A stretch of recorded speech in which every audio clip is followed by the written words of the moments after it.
Mr. Speaker, the Prime Minister of Japan.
Members of Congress, I have the high privilege and distinct honor of presenting to you His Excellency Kishida Fumio, the Prime Minister of Japan.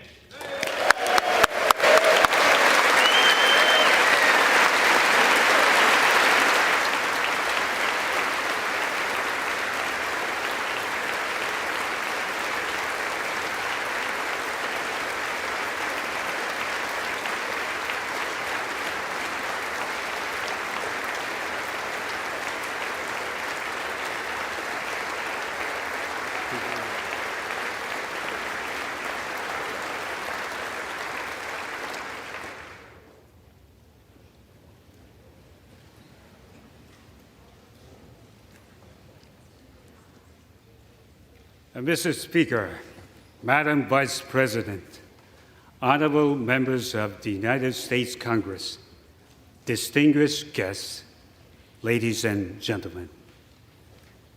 Thank you. I never get such nice applause from the Japanese Diet.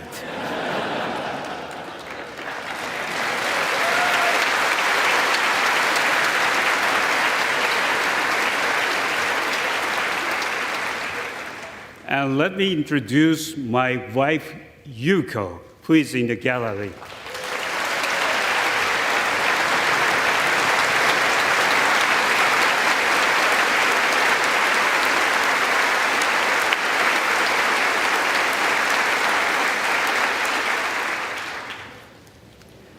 The fact that I married Yuko should give you great confidence in all my decisions.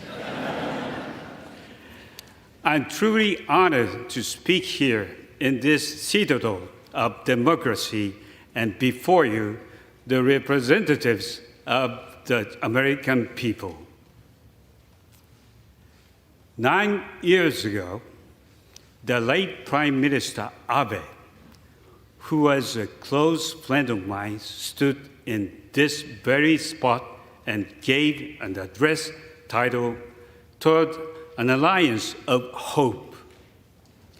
I was foreign minister in his cabinet at that time, and I was deeply struck to witness the bond between our two countries. Since childhood, I have felt a connection to the United States, perhaps because I spent my first 3 years of elementary school at PS 20 and PS 13 in Queens, New York.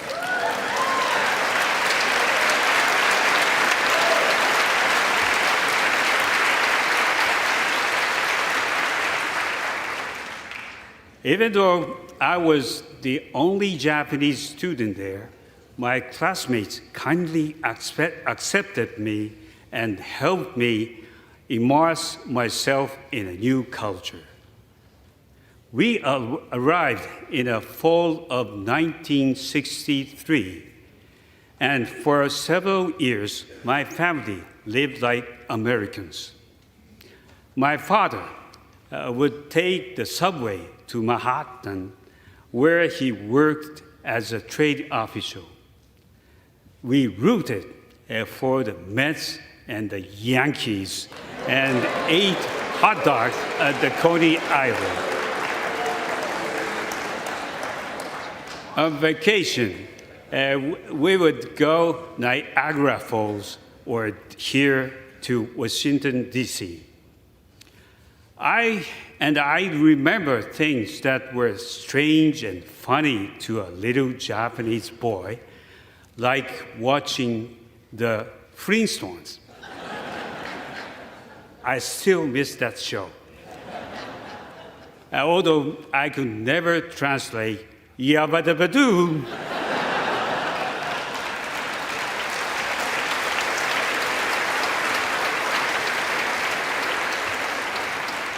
After 60 years, I have a message for the good people of Queens. Thank you for making my family and me feel so welcome. I have never forgotten it.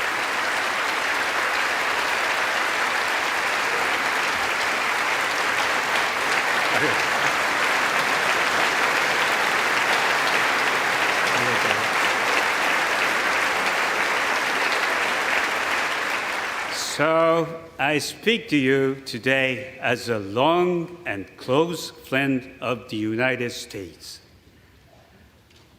I know that the National Park Service is undertaking a rehabilitation project in the tidal basin. As a gesture of friendship, Japan will provide 250 cherry trees that will be planted there in anticipation of the 50th anniversary of your independence.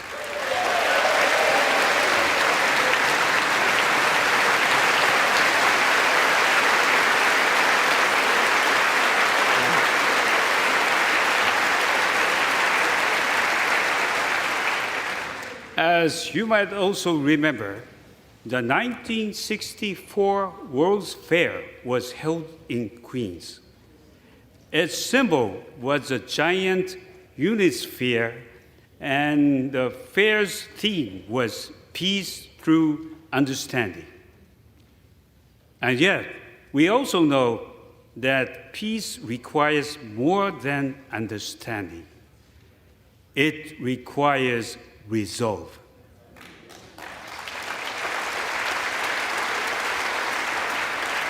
The U.S. shaped the international order in the post-war world through economic, diplomatic, and military, and technological power.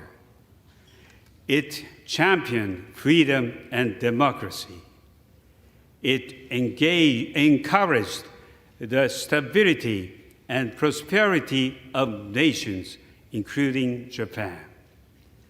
And when necessary, it made noble sacrifices to fulfill its commitment to a better world.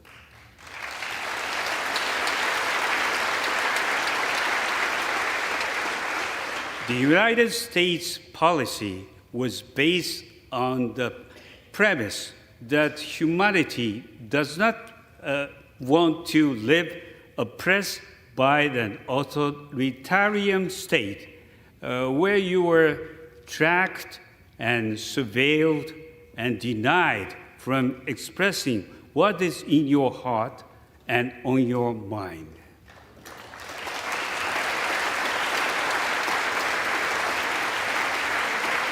You believe that freedom is the oxygen of humanity.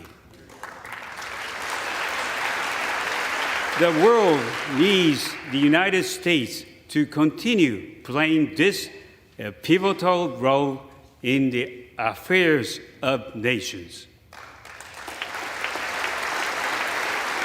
And yet, as we meet here today, I detect an undercurrent of self-doubt among some Americans about what your role in the world should be. This self-doubt is arising at the time when our world is at history's turning point. The post-Cold War era is already behind us, and we are now at inflection point that will define the next stage of human history. The international order that the U.S. worked for generations to build is facing new challenges from those with values and principles very different from ours. Freedom and democracy are currently under threat around the globe. Climate change has caused natural disasters, poverty, and displacement on the global scale. In COVID-19 pandemic, all humanity suffered. Rapid advances in AI technology have resulted in a battle over the soul of AI that is raging between its promise and its perils. The balance of economic power is shifting. The Global South plays a greater role in responding to challenges and opportunities and calls for a larger voice. Turning to Japan's own neighborhood, China's current external stance and military actions present unprecedented and the greatest strategic challenge, not only to the peace and security of Japan, but to the peace and stability of international community at large. While such a challenge from China continues, our commitment to upholding a free and open international order based on the rule of law, as well as peace, will continue to be defining agenda going forward.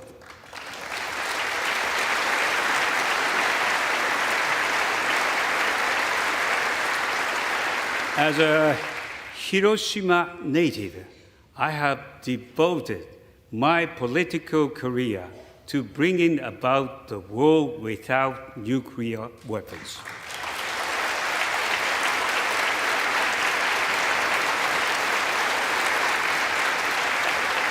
For years, I have worked to revitalize the Non-Proliferation Treaty regime so that we can gain momentum in pursuit of the aspiration. But there exists an imminent danger of nuclear weapons proliferation in East Asia.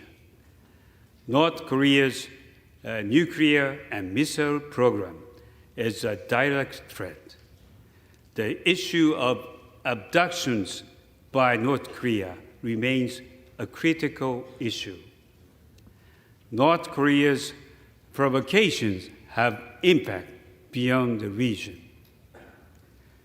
It has also exported its ballistic missiles to support Russia's war of aggression against Ukraine, greatly increasing the suffering of the Ukrainian people. Russia's unprovoked, unjust, and brutal war of aggression against Ukraine has entered its third year. As I often say, Ukraine of today may be East Asia of tomorrow.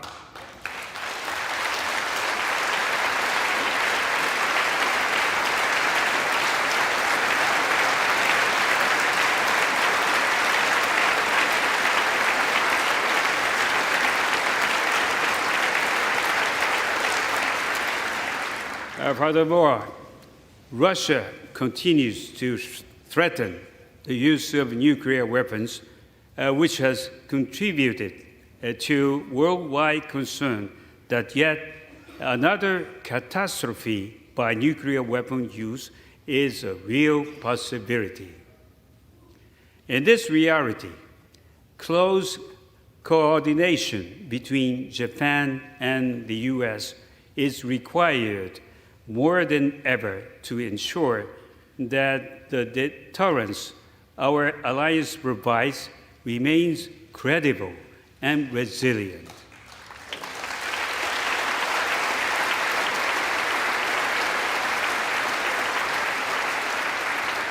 New forms of oppression are being imposed on the world. Freedom is being suppressed through digital technologies. Social media is censored, monitored, and controlled. There are growing cases of economic coercion and so-called debt trap diplomacy, whereby the economic dependency of nations is exploited and weaponized. Facing such rapidly changing pressures, how do we continue to safeguard our common values? I want to address those Americans who feel the loneliness and exhaustion of being the country that has upheld the international order almost single-handedly. I understand it is a heavy burden to carry such hopes on your shoulders. Although the world looks to your leadership, the U.S. should not be expected to do it all, unaided and on your own.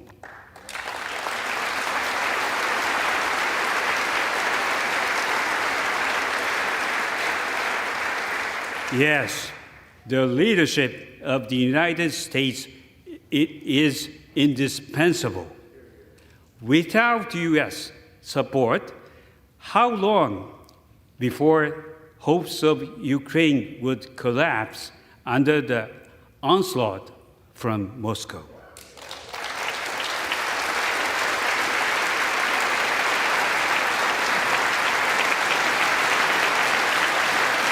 Without the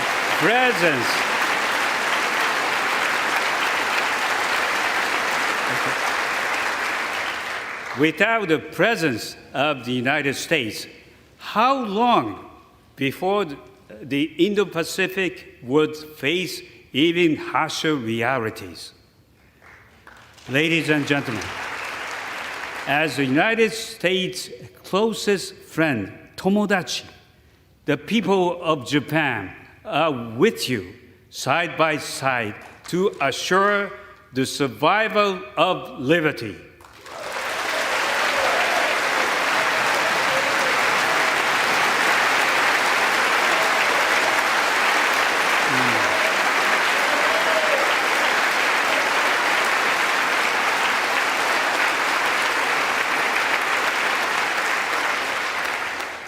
Not just for our people, but for all people. I'm not saying this out of my strong attachment to America. I'm an idealist, but a realist too. The defense of freedom, democracy, and the rule of law is the national interest of Japan. The Japanese people are fully committed to these values. I do not want to leave our children in a society where human rights were suppressed, where political self-determination is denied, where our lives are monitored by digital technology. I know you don't either.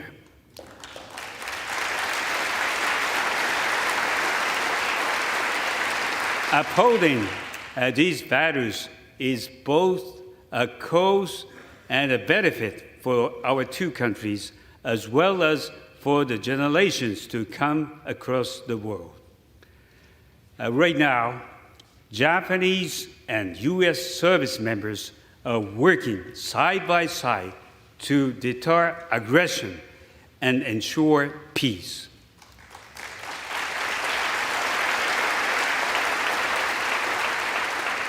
I admire them, I thank them, and I know I speak for all of us when I say they have the gratitude of both our nations. On the spaceship called Freedom and Democracy, do what is necessary. The democratic nations of the world must have all hands on deck.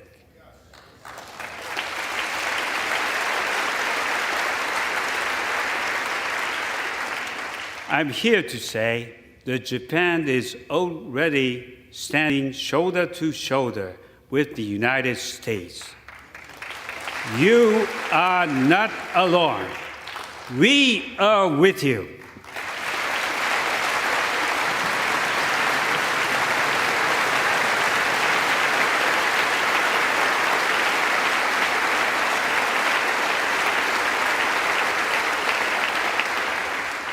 Japan has changed over the years. We have transformed ourselves from a reticent ally, recovering from the devastation of World War II, to a strong, committed ally looking outward to the world. Japan has transformed its national security strategy. Uncertainty about the future stability of the Indo-Pacific region caused us to change our policies and our very mindset. I myself have stood at the forefront in making our bilateral alliance even stronger.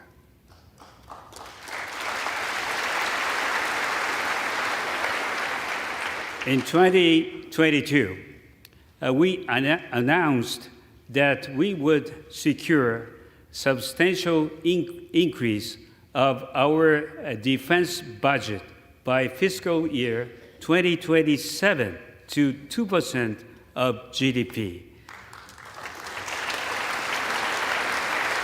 Possess counter-strike capability and improve cybersecurity. Today, the deterrence that our alliance provides is stronger than ever, bolstered by U.S. extended deterrence for Japan. Japan has taken strong sanctions against Russia in the wake of its aggression against Ukraine.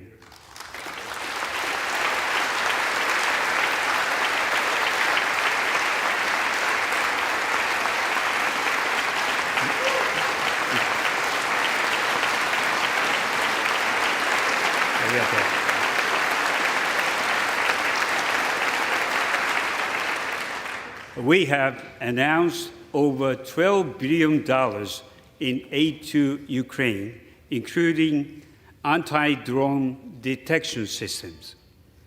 This is a part of NATO's aid package. And yes, we are even working with NATO on the other side of the world from us.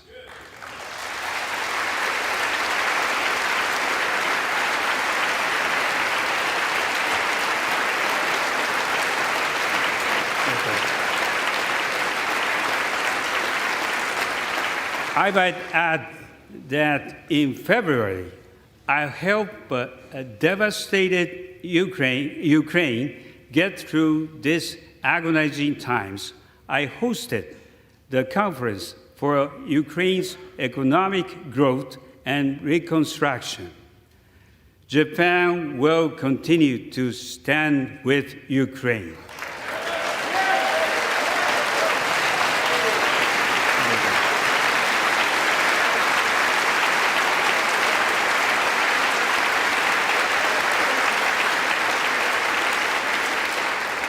As the geopolitical landscape changed and as Japan grew in confidence, we expanded our outlook beyond that of being America's closest ally. We first became a regional partner of the United States, and now we have become your global partner.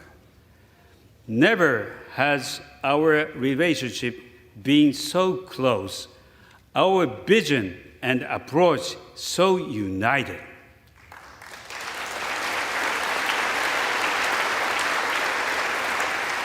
Today, our partnership goes beyond the bilateral. Examples include trilateral and quadrilateral cooperation among the U.S., Japan, the Republic of Korea, Australia, India, and the Philippines, as well as cooperation through the G7 and with ASEAN. Three leaders of the U.S., the Republic of Korea, and Japan convened at Camp Davis last summer to inaugurate a new era of our partnership.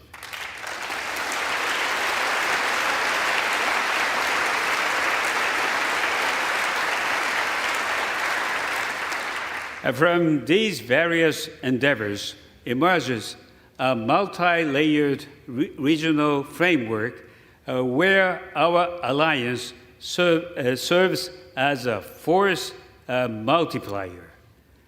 And together with these like-minded countries, we are working to realize a free and open Indo-Pacific.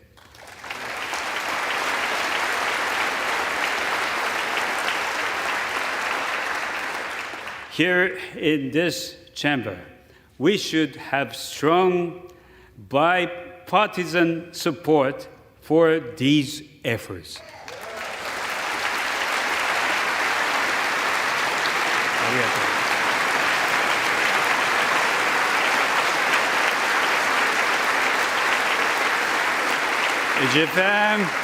Japan believes in U.S. leadership, and we also believe in the U.S. economy. Japan is the number one foreign direct investor in the United States. Japanese companies have invested around $800 billion, creating almost 1 million American jobs.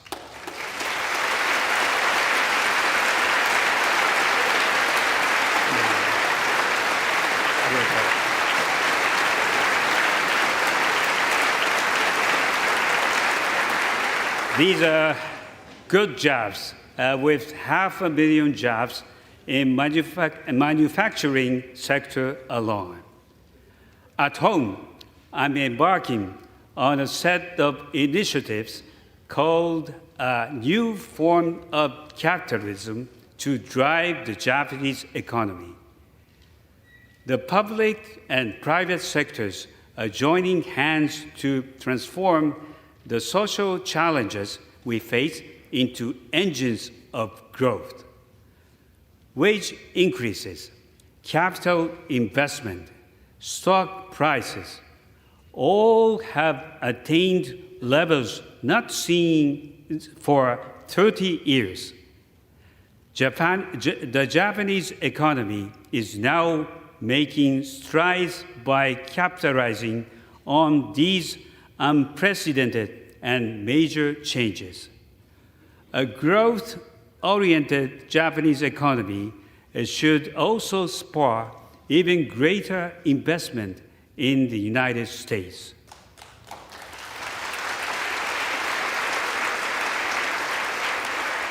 And we can then help boost the global economy to steer it toward a strong growth trajectory in the years to come.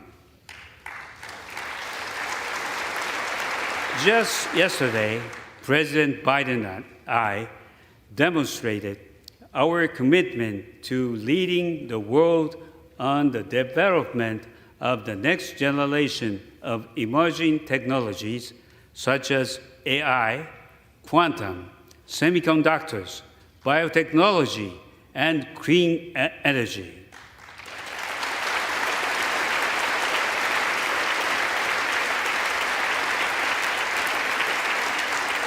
And the scope of our bilateral cooperation expands to space as well, illuminating our path toward a brighter and more hopeful tomorrow. The TV broadcast of Apollo 11's lunar landing of 1969 is still seared into my memory. Japan's lunar lander mission in January achieved the first pinpoint landing in history.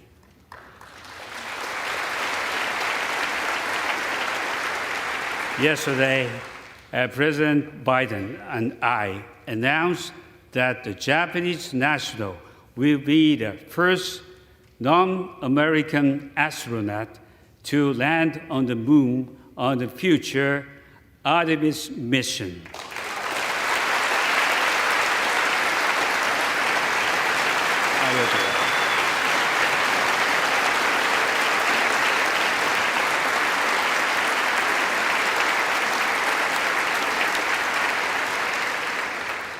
And we have two astronauts with us today. Would Mr. Hoshide and Mr. Tani please stand?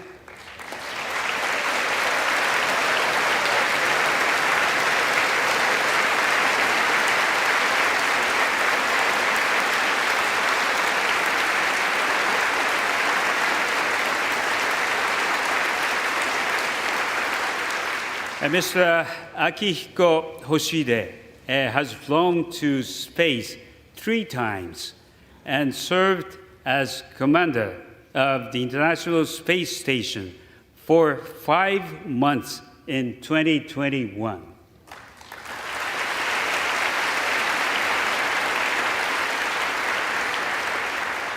And next to him is Mr. Daniel Tani.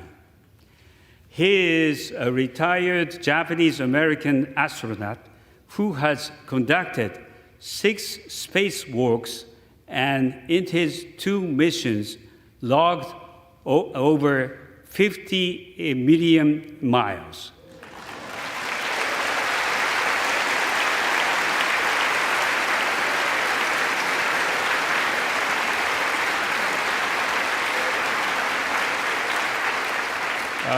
Which is a lot of frequent fire points.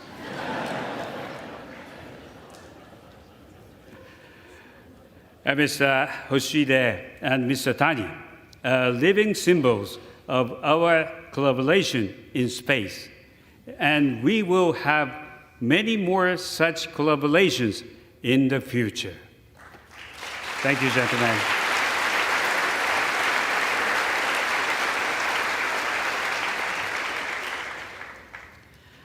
Let me close with this final thought.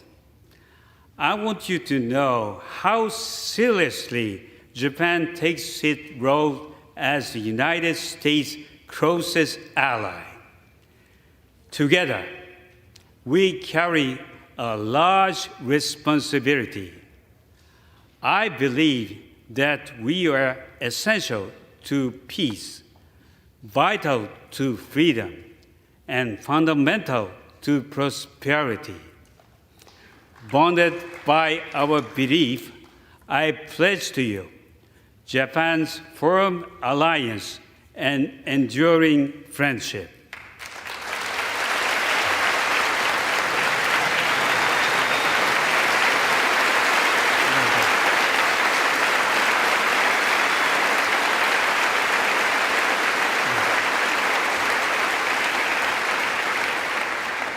A global partners for the future. We are your global partner today, and we will be your global partner in the years ahead.